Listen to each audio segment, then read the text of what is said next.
미국 주도의 중심으로 다시 가겠다라는 거예요. 그러면 중국은 크게 신경 쓰지 않죠. 왜냐하면 중국 내수 시장 자체가 워낙 커서 공장을 좀 더 빨리 가동하거나 네. 기존에 있었던 라인을 빨리 이제 전환하든지 밸류에이션이라고 저희 투자자들이 보는 지표들은 이제 매우 싼 코가 수준까지 어느 수준인가요? PER이 지금 4배, 5배 수준에 있어요. 그럼 정말 낮네요. 역대 보지 못했던 정도 수준까지 기회네요. 예, 네. 기회입니다. 권영주 퓨처 모빌리티 연구소 소장님 모셨고요. 장문수 현대차증권 연구위원님 모셨습니다. 반갑습니다. 안녕하세요. 네, 반갑습니다. 안녕하세요. 네, 안녕하세요. 네. 두 분은 이쪽이 워낙 지금 잘하고 계실 텐데요. 최근 기재부라든가 그리고 외교부 그리고 산업통상자원부 우리 고위 간부들이 지금 계속 미국에 가서 무역 대표부와 의회 의원분들을 만나서 대한민국 전기차 이 산업에 위기가 왔다고 계속 말씀을 드리면서 이 문제를 해결하고 노력하고 있는 걸로 알고 있습니다. 그래서 오늘 정말 대한민국의 위기인지 아니면 어떤 오히려 기회인지 이런 이야기를 좀 나눠보고 싶은데요. 우선 우리 시청자들을 위해서 미국의 인플레이션 감축법에 대해서 특히 여기 전기차 보조금 이 파트에 대해서 어떤 주요 내용이 있는지 우리 권영주 소장님께서 먼저 간단히 소개 부탁드리겠습니다. 뭐 어려운 건 아니고 네. 한마디로 뭐 메이드 인 USA 네. 미국에서 만들고 네. 미국에서 모든 걸 다 조달하고 그런 그렇죠. 차에만 미국인이 낸 세금을 주겠다. 네. 그런 얘기죠. 그러니까 네. 미국 이외의 나라에서 만들어서 미국으로 가져오는 건 미국 국민들의 세금을 쓰는 게 정당치 않다. 뭐 이런 명분은 가지고 있는데 네. 실질적으로는 이제 미국 자동차 패권주의를 그대로 가져가겠다라고 하는 큰 빅피처를 그린 거죠. 네. 네. 그렇게 보면 이제 우리나라 같은 경우에는 국내에서 물산 공장이나 또는 다른 공장에서 만들어서 미국에 수출을 내보내는데 그렇게 나가는 차는 보조금을 받지 못하니까 결과적으로 네. 가격이 올라가는 효과가 생기잖아요. 그렇죠. 그럼 경쟁력이 떨어지게 되고 그럼 미국 전기차가 많이 팔리게 될 거고 우리는 덜 팔리니까 이제 그게 이제 위기가 아니겠나. 네. 그래서 이제 정부의 수많은 높으신 분들이 네. 미국 가서 이거는 문제가 있다라고 그렇죠. 지금 계속적으로 항의하고 또 네. 협의해 가고 그런 내용들이 흘러나오는 거죠. 네. 지금 미국에서 나온 내용들을 보면 이 인플레이션 감축의 전체 취지가 사실 안에 내용 상당 부분 인플레이션보다도 기후변화 대응에 있고 그리고 경제 안보, 글로벌 공급망 안보 이 차원에서 지금 하고 있는 것 같은데요. 뭐 취지는 이런데 사실 안에 내용을 보면 방금 우리 소장님 말씀하신 것처럼 사실은 많은 것들이 자국을 위한 법안으로 지금 보이고 있는데요. 이것이 지금 보험 무역주의를 지금 미국에서 지금 하고 있지 않냐. 특히 뭐 WTO나 이쪽 취지하고 지금 반대가 되지 않나. 이런 논란의 소진이 있지 않습니까? 어떻게 보세요? 연구원님은? 정확하게 보고 계십니다. 네. 그 코로나19 때문에 네. 주요국들, 뭐 대부분의 국가들이 경제적으로 다 후퇴하는 모습들을 그렇죠. 보였고요.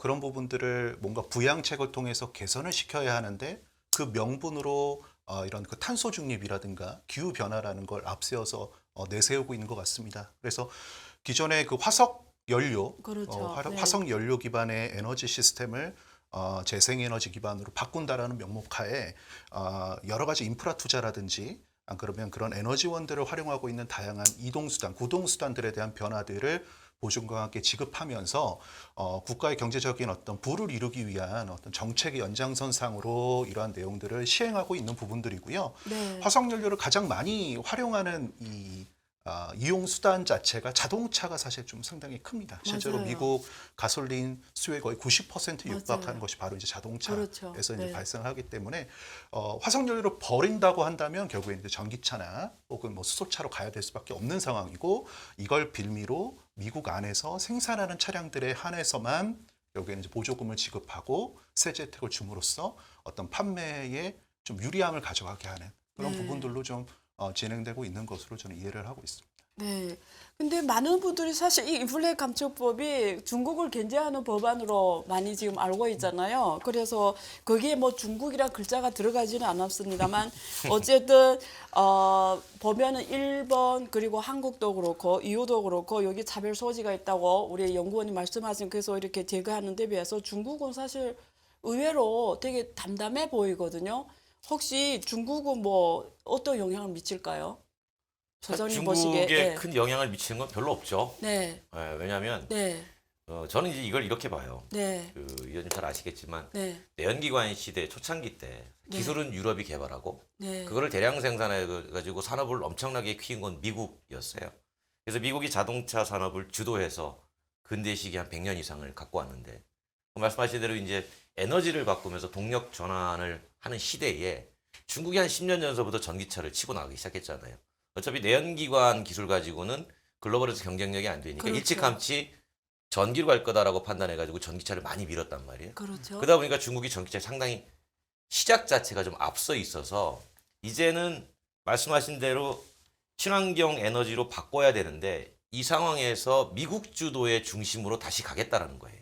그러면 중국은 크게 신경 쓰지 않죠. 왜냐하면 중국 내수 시장 자체가 워낙 커서 굳이 미국에 갖다 안 팔아도 되는데 굳이 뭐 우리가 신경 쓸 거 있어? 라고 생각은 하고 있는 거죠. 다만 그 인플레 감축법에 보면은 중국에서 소재를 받지 마라 라고 하는 조항이 일부 들어가 있잖아요. 이 부분에 대해서는 중국이 약간 그래 우리 걸 안 쓴다고? 라고 판단할 수 있는데 가만히 보면 또 안 쓸 수가 없는 상황이고 그래서 약간의 여유가 있는 거죠. 안 쓰고 버틸 수 있겠어? 이런 생각을 하고 있는 거죠. 근데 미국은 어떻게 해서든지 안 쓰는 방향으로 기업들이 생존하고 보조금 받고 싶으면 바꿔와. 이렇게 지금 얘기를 하고 있는 거죠. 네. 그럼 연구위원님은 전문 이쪽을 계속 분석하는 LST잖아요. 지금 전기차 글로벌 판단은 어떻게 되어 있나요? 지금 공급망에서 보면 지금 각 나라별로 장점, 단점이 있을 것 같은데 네. 지금 밸류 체인이 어떻게 되어 있죠? 이쪽은? 네. 일단은 그 기본적으로 이 자동차 시장, 전기차 시장 네. 자체가 네. 워낙 지금 태동기에 있는 상황이기 때문에 그렇죠. 여러 가지로 정부 정책에 업혀서 갈 수밖에 없는 상황임은 분명한 것 같습니다. 지적해 주신 것처럼 중국이라고 하는 시장이 8천만 대 좀 넘는 글로벌 자동차 시장 중 2,500만 대 이상을 차지하고 있기 때문에 단일 국가로서는 가장 큰 시장 규모를 갖고 있고 내연기관으로 시장을 주도하기 위한 여러 가지 그 수출 육성 정책들을 폈습니다만 기술적으로 진일보하지 못했던 부분들 때문에 아예 스탠다드가 없는 전기차 시장에서 중국이 주도권을 잡자라는 생각으로 상당히 폐쇄적인 정책을 가지고 BYD와 같은 중국 자동차 업체나 중국 배터리 업체들에게만 유리한 정책을 쓰고 있어서 어떻게 보면 약간 좀 그들만의 리그처럼 중국 시장은 별도로 성장을 하고 있고요. 또 다른 하나의 축 중에 하나였었던 이제 유럽 시장은 폭스바겐의 디젤 게이트가 터지고 난 이후 그동안 자신들이 믿어왔었던 클린 디젤이라고 하는 어떤 대안의 어떤 연비 개선 기술들의 실패를 맛보고요.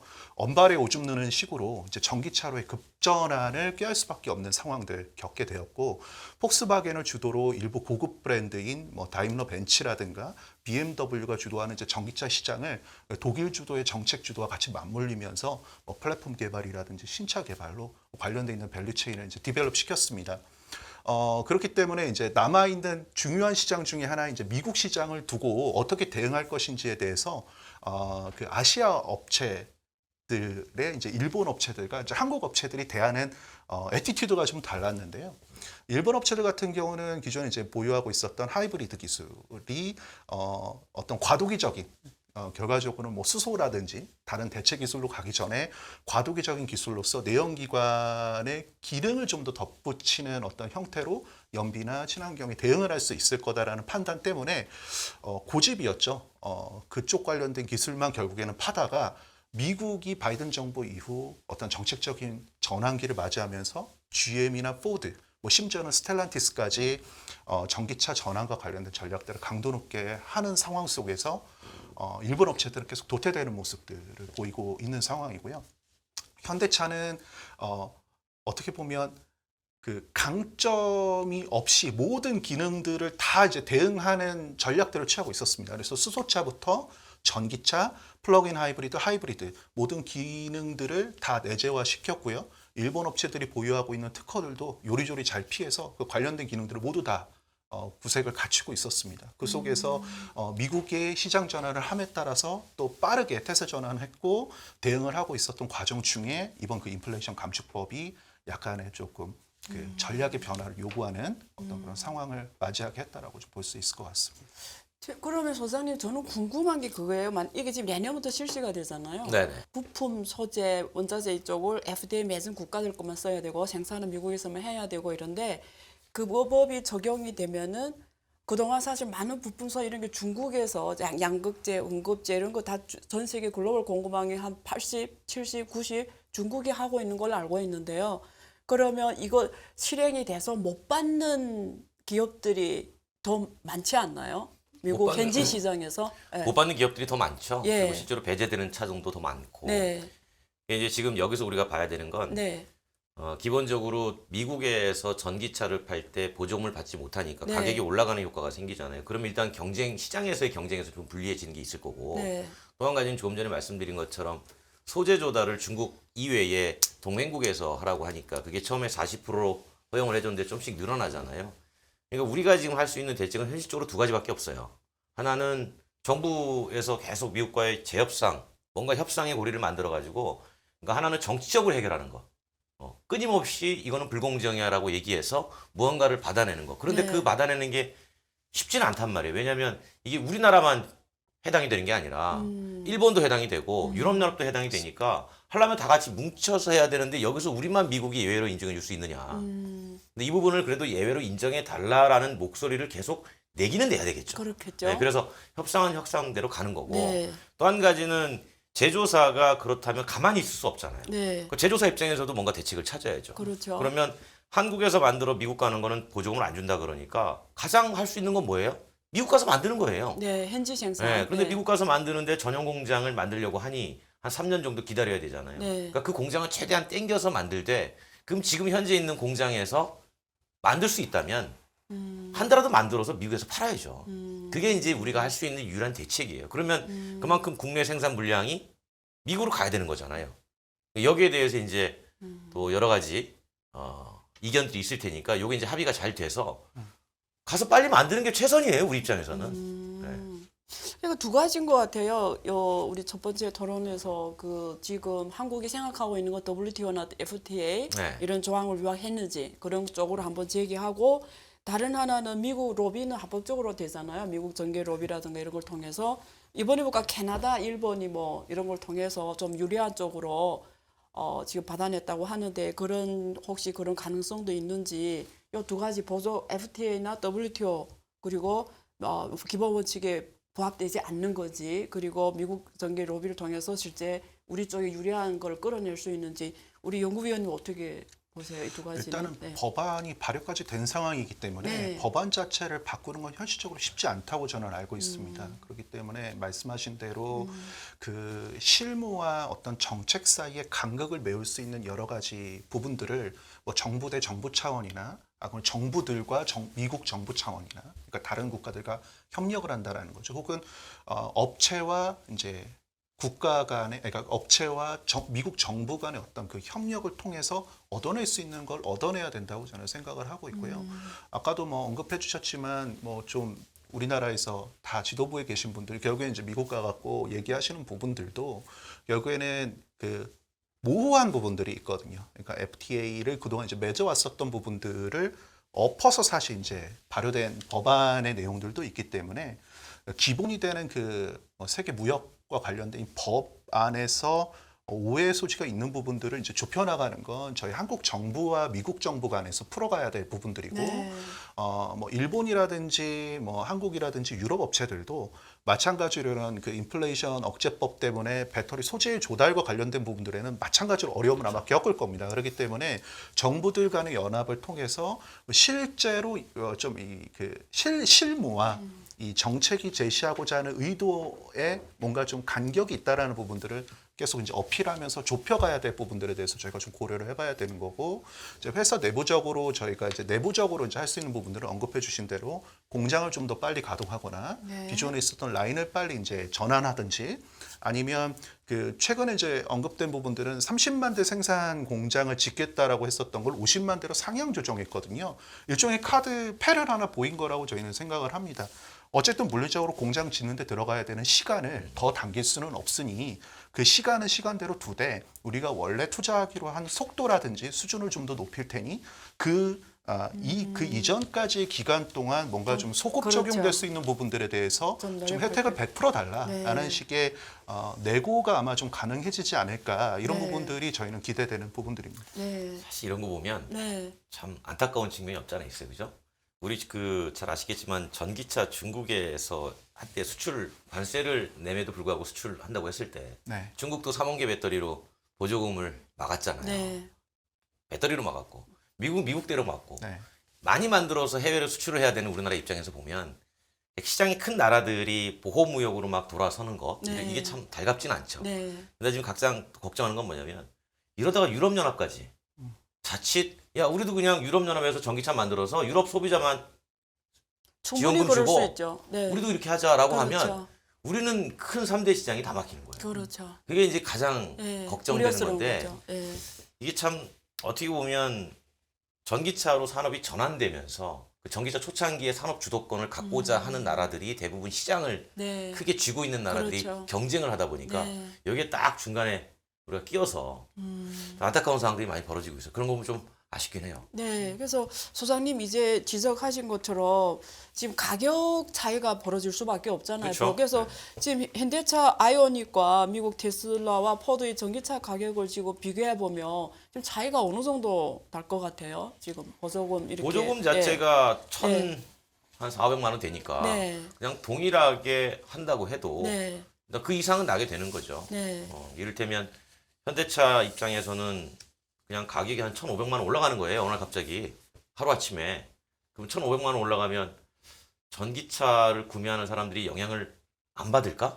그러니까 그런 생각을 할 수밖에 없거든요. 지금 7,000달러로 돼 있지 않아? 3,750달러, 3,750달러, 7,000달러로 맞습니다. 지금 돼 있으니까 네.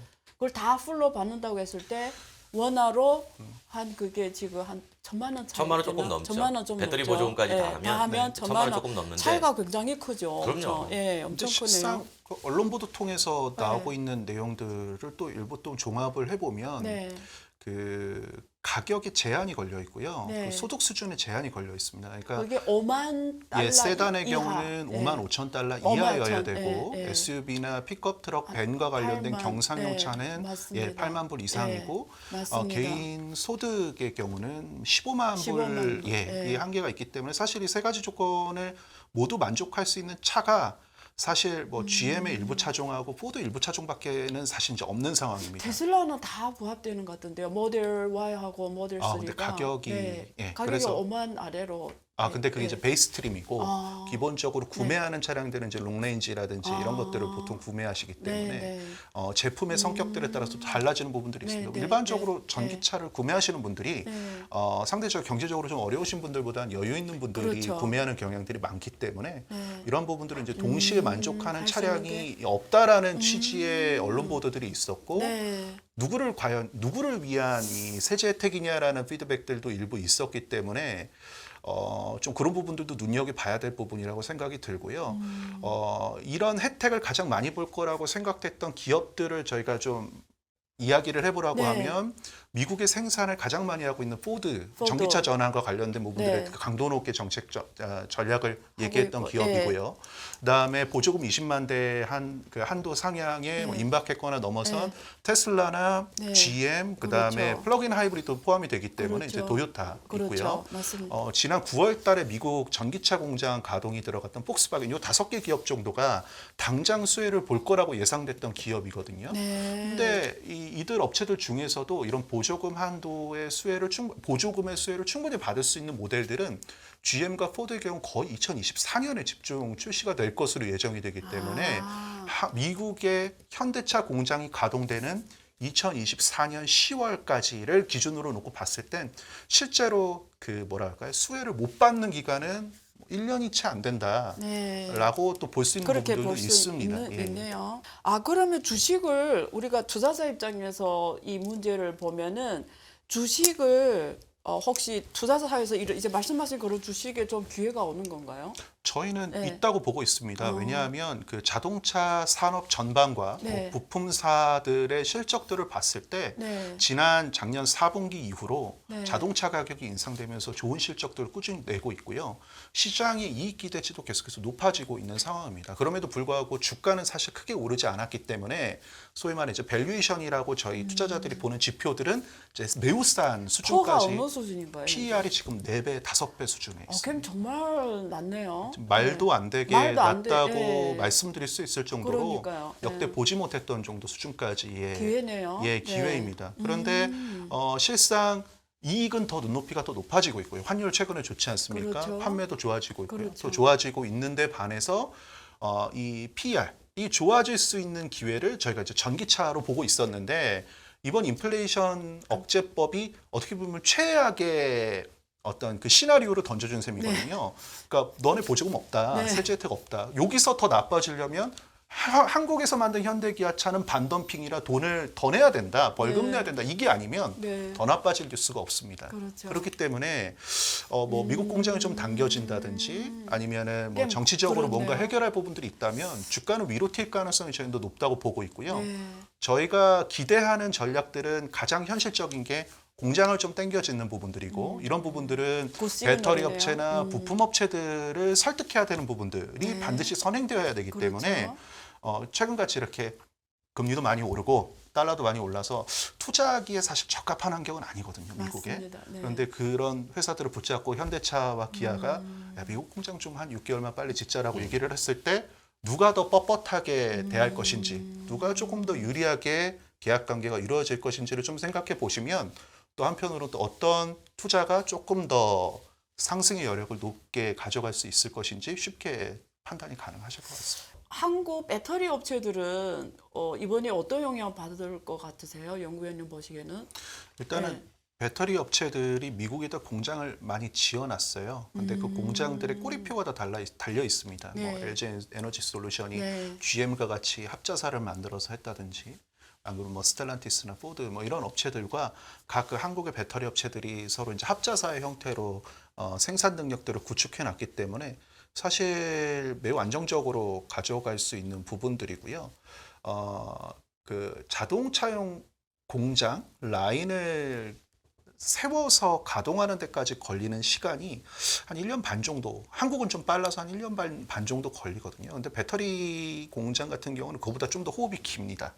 그러다 보니까 그 자동차 업체들이 서둘러서 공장을 지으려 하더라도 배터리 없이 공장만 지어놓고선 그렇죠. 네. 그냥 가동을 놀릴 수는 없기 네. 때문에 아마 그 배터리 업체들의 협상력이 조금 더 높아지는 구간으로 저는 이해할 수 있을 걸로 생각이 되고요.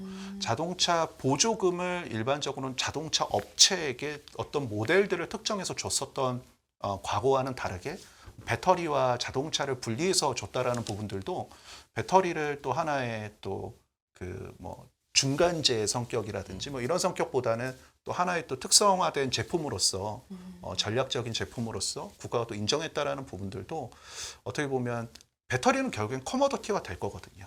네. 그런데 그런 과정들을 조금 더 지연시켜주고 조금 더 중요한 역할을 가져갈 수 있는 기관들을 보다 오래 가져가게 하는 그런 부분들로 저희는 이해할 수 있는 부분들이라고 생각을 합니다. 그럼 현대자동차 같은 경우에 전기자동차 영역에서 중국 시장에 대한 의존도는 뭐 거의 없다고 거의 없다고 봐야죠. 그렇게 봐야죠. 보는 게 맞겠죠? 예. 오케이. 저는 사실 인플레 감축법이 지금 미국에서 자국 내 이쪽 자동차 산업의 이런 공급망을 자국 내 북미 중심으로 갖고 가겠다고 하는데 우리가 봤을 때는 그게 관련된 인프라, 예를 들면 충전기 인프라라든가 그리고 에너지가 지금 뭐 친환경 에너지로 주로 하겠다고 하는데 이런 것들이 실제 이게 생태에 갖고 가려면 저는 시간이 굉장히 오래 걸린다고 보거든요. 이게 뭐 길게는 10년, 빨라도 7년 이렇게 걸릴 거라 보고요.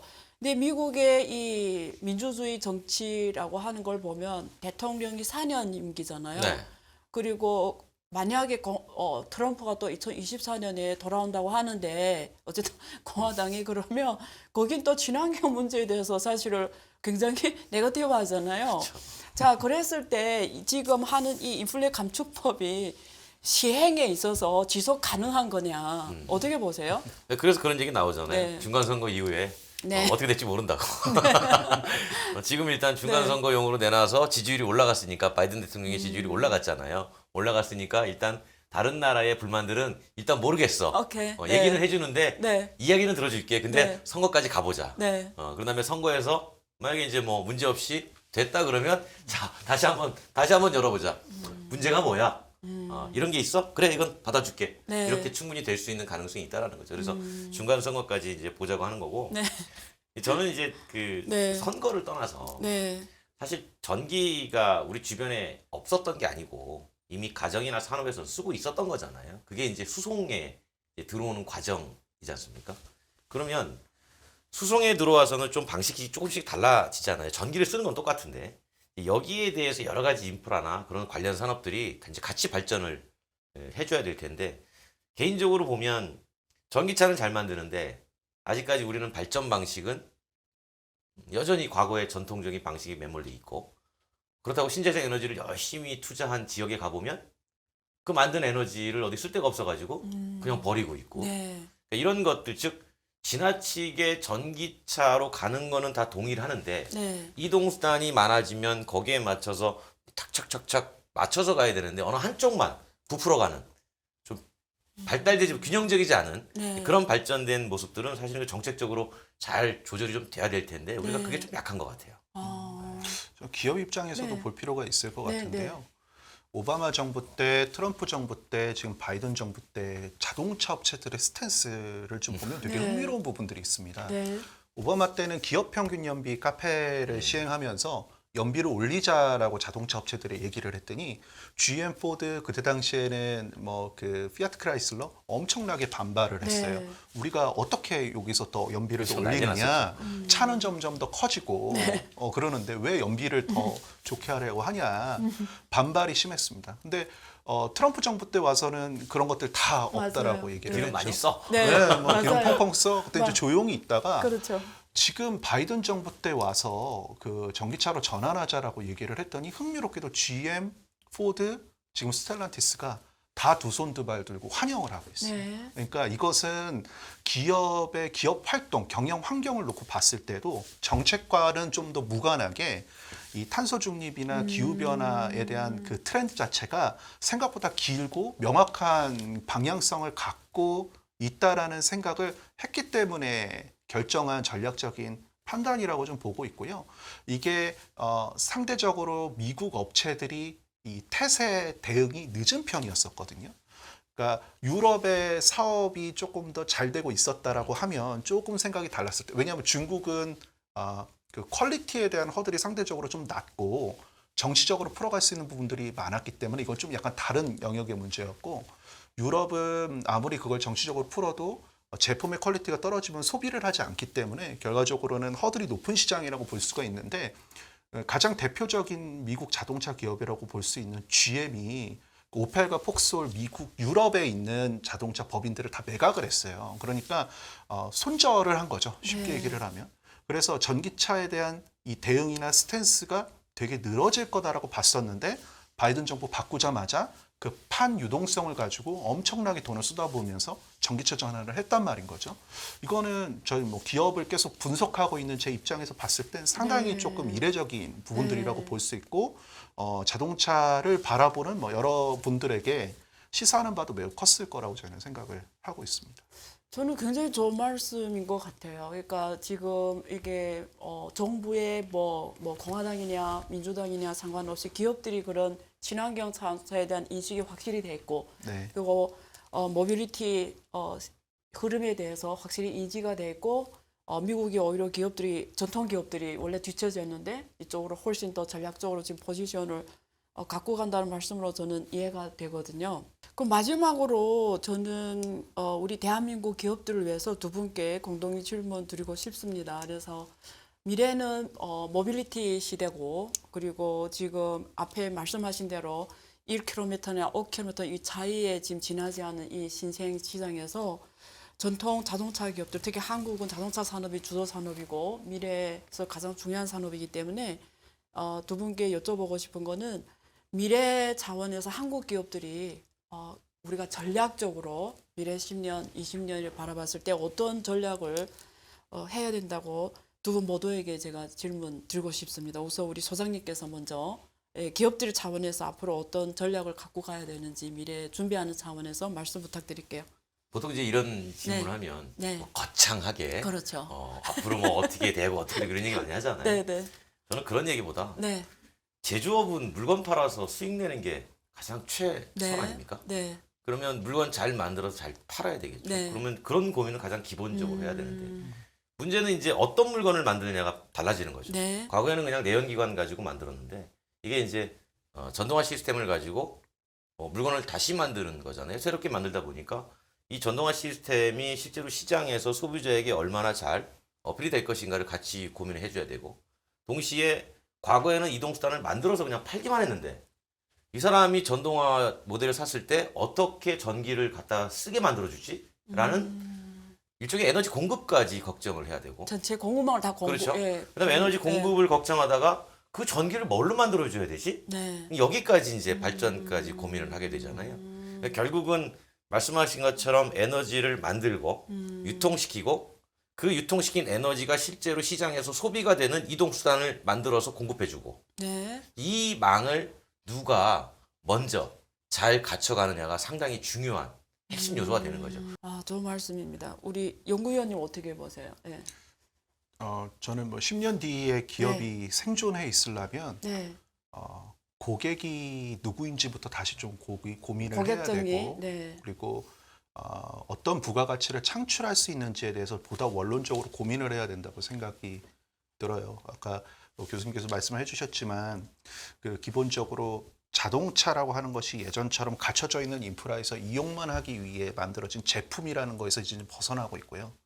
그래서 에너지에 대한 그 밸류체인을 어떻게 구축할 건지에 대한 말씀도 해주셨는데 이 전기차, 자율주행차가 결국엔 되게 되면 이 차를 가지고 무궁무진하게 이용할 수 있는 요소들이 상당히 많아질 겁니다. 그리고 그 안에서 자동차 업체들이기 때문에 가져갈 수 있는, 취할 수 있는 부가가치들도 어마어마하게 많아질 거라는 거죠. 예를 들면 GM이 지난 CES에서도 언급했었던 브라이트 드랍이라고 하는 비즈니스 모델도 페덱스라든지 UPS 같은 운송 사업자들에게 자기네들의 자율주행 전기차를 공급해주면서 너네들의 이동 경로를 최적화시켜주고 너네들의 그 동선을 최적화시켜주고 충전 인프라를 다 세팅해주고 고장이 생길 상황이 생기거나 아니면 교체해줘야 되는 부분들이 있을 때 먼저 가서 이런 것들을 다 유지 관리해주는 이런 총체적인 서비스 시스템까지 서비스까지를 제조 차량 위에다 얹어서 판매를 하기 시작을 했고 이걸 월마다 그런 업체들로부터 수취를 하고 있거든요. 이거는 고객에 대한 인식을 원론적으로 다시 한 것부터 시작을 한 부분들이고 기업이 가지고 있는 장점을 활용해서 어떠한 부가가치를 또 창출할 것인가에 대한 고민의 결과물이라고 저는 생각을 하고 있어요. 네. 예전처럼 그냥 기름 넣어서 가는 자동차 시대가 이제 종식될 거라는 건 네. 지나가는 어린아이를 붙잡고 물어봐도 사실은 다 대답할 수 있는 부분들입니다. 네. 문제는 이제 기업이 그 달라지는 시장과 네. 고객의 니즈들을 어떻게 파악하고 대응할 것인지를 예전의 사고방식이 아니라 새로운 사고방식을 가지고 원론적으로 좀 접근해야 될 필요성이 있지 않을까라고 저는 생각을 합니다. 네. 현대기아가 중국에서 140몇만 대까지 하다가 최근에는 뭐 50만 대야 지금 올해는 더 나쁜 걸로 알고 있는데 예. 글로벌 시장에서 앞으로 중국 기업, 한국 기업 경쟁이 더 심해질 것 같고 중국은 자체 말씀하신 대로 가면 사실 모빌리티 디바이스로 가장 중요한 게 자동차가 될 것 같고요. 그래서 데이터 플랫폼으로서 그리고 매스라고 하는 이제는 서비스가 콘텐츠가 더 중요해지고 이런 산업의 변화에 있어서 두 분 말씀대로 이 생태계를 누가 빨리 구축하고 여기서 경쟁을 쌓아가냐가 가장 중요할 것 같은데요. 지금까지 어쨌든 우리 자동차 산업의 최고의 두 분 전문가를 모시고 너무 좋은 내용을 들어서 너무 감사합니다. 네, 앞으로도 자주 뵙겠습니다. 잘 부탁드립니다. 네, 안유아의 앵글로 세상을 해석하는 안유아쇼. 오늘 도움이 많이 되셨습니까? 앞으로도 많이 주목해 주시고요. 여러분들에게 미래를 읽어드리는 좋은 방송 할 테니까요. 많이 응원과 격려 부탁드립니다. 시청자 여러분 고맙습니다.